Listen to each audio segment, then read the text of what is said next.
Hello বন্ধুরা, government scheme hub ওয়াইটি চ্যানেলে তোমাকে স্বাগতম। আজকের ভিডিওতে আমি জানাবো পশ্চিমবঙ্গে প্রস্তাবিত ইউসিসি বিল নিয়ে। এই বিল আসলে কি এবং এই বিলের কি নিয়ম বলা হয়েছে সব কিছু জানাবো আজকের এই ভিডিওতে। তো ভিডিওটি শেষ পর্যন্ত মনোযোগ দিয়ে দেখো। ইউসিসি কি? ইউসিসি এর পুরো নাম হলো ইউনিফর্ম সিভিল কোড বা অভিন্ন দেওয়ানি বিধি। এটি 29শে জুন অর্থাৎ সোমবারের দিন বিধানসভায় পেশ করা হবে। ইউসিসি বিলে প্রধানত 4টি নিয়মের কথা বলা হয়েছে। সেই 4টি নিয়মগুলি কী কী চলো দেখে নাও। ফার্স্ট, বহুবিবাহ নিষিদ্ধ। এই বিলে বলা হয়েছে সবার জন্য একটাই মাত্র বিয়ে করা বৈধ হবে, বহুবিবাহ নিষিদ্ধ করা হবে এই বিলের মাধ্যমে।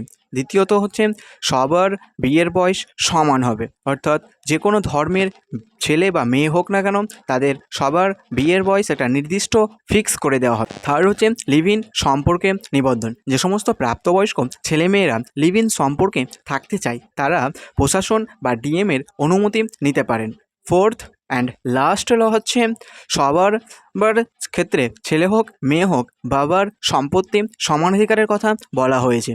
কিন্তু আরেকটি কথা বলে রাখি, এই আইনের আওতায় এসটি সম্প্রদায়ের মানুষেরা পড়বে না, তারা এর ব্যতিক্রম, অর্থাৎ এই আইনে তাদের কোনো কথা বলা হয়নি। তো এই ছিল ভিডিও ভালো লাগলে অবশ্যই লাইক করো এবং চ্যানেল নতুন হয়ে থাকলে চ্যানেলটিকে সাবস্ক্রাইব করে পাশে দেবো। Thanks for watching. দেখা হচ্ছে অন্য কোনো ভিডিওতে।